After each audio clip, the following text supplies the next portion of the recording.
मैं बचपन से देखता आया हूँ कि मेरे पिताजी भोजन ग्रहण करते बैठते तो एक निवाला तोड़कर थाली के चारों ओर घुमाते और फिर उसे किनारे रखकर थाली को प्रणाम करते और खाना शुरू करते।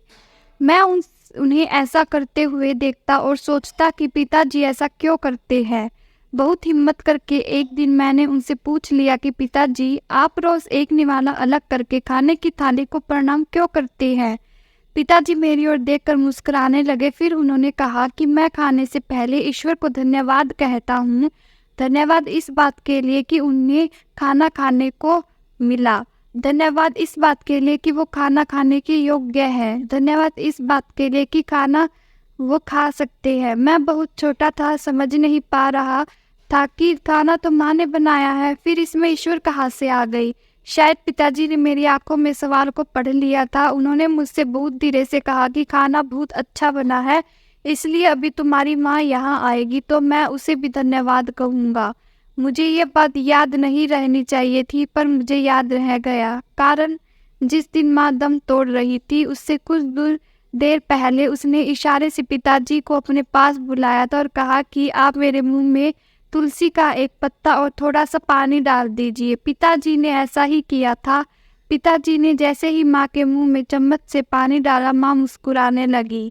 उसने अपने दोनों हाथ जोड़े और फुसफुसाते हुए पिताजी को धन्यवाद कहा था।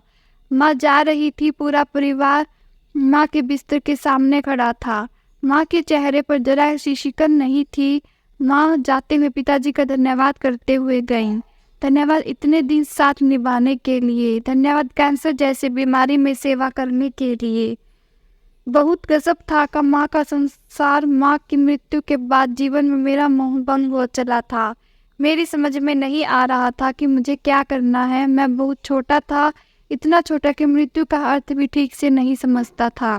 ऐसे में एक दिन पिताजी ने मुझे अपने पास बिठाया और कहने लगे कि तुम्हें उदास नहीं होना चाहिए, तुम्हें ज़िंदगी को समझने की कोशिश करनी चाहिए। तुम्हें यह समझना चाहिए कि तुम्हारी माँ तुम्हारे साथ इतने वर्षों तक रही। फिर पिताजी बताने लगे कि उनके पिताजी की जब मृत्यु हुई थी तब उनकी उम्र 3 साल थी।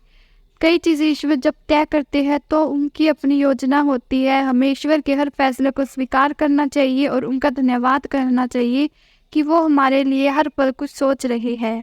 मैंने पिताजी से कहा कि माँ हमें छोड़कर चली गई, इसमें धन्यवाद जैसी क्या बात हो सकती है।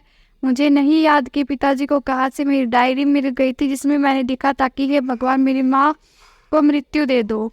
पिताजी मुझे डायरी का वो पन्ना दिखाने लगे और उन्होंने कहा कि माँ को कष्ट से मुक्ति मिली, इसके लिए भी तुम्हें धन्यवाद कहना चाहिए। इन संसार में बहुत से लोग इस बीमारी से बहुत कष्ट सहते रहते हैं, वो ईश्वर से मृत्यु की कामना करते हैं। ऐसे में माँ चली गई, इसका अफसोस चाहे जितना हो, पर तुम्हें ईश्वर के प्रति आभार जताना चाहिए।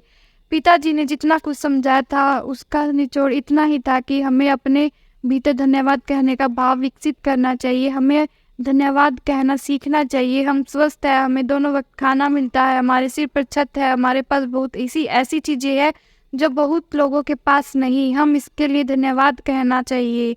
हमें धन्यवाद इसलिए कहना चाहिए क्योंकि इसी संसार में बहुत से ऐसे लोग भी हैं जिनके पास वो नहीं जो हमारे पास है। इस संसार में बहुत से लोगों के पास ऐसी चीज़ें हैं जो हमारे पास नहीं। इसके लिए मन में मलाल रखने की जगह जो है उसके लिए धन्यवाद कहना सीखना अधिक महत्वपूर्ण है। मैंने कभी पिताजी को उदास नहीं देखा। मैंने पिताजी से एक बार पूछा था कि क्या आप कभी दुखी नहीं होते, तो पिताजी ने मुझसे एक फिल्मी गीत गुनगुना कर जीवन के सत्य को समझाया था। मुझे गम भी उनका अजीज है कि ये उन्हीं की दी हुई चीज़ है।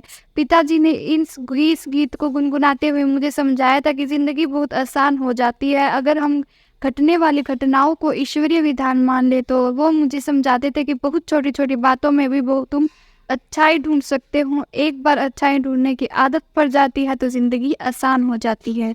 सो गाइस, कैसी लगी स्टोरी कमेंट में जरूर बताना। मिलते हैं ऐसी अगली कहानी में, तब तक के लिए do like share subscribe to this YouTube channel. Thank you for watching this story. Thank you.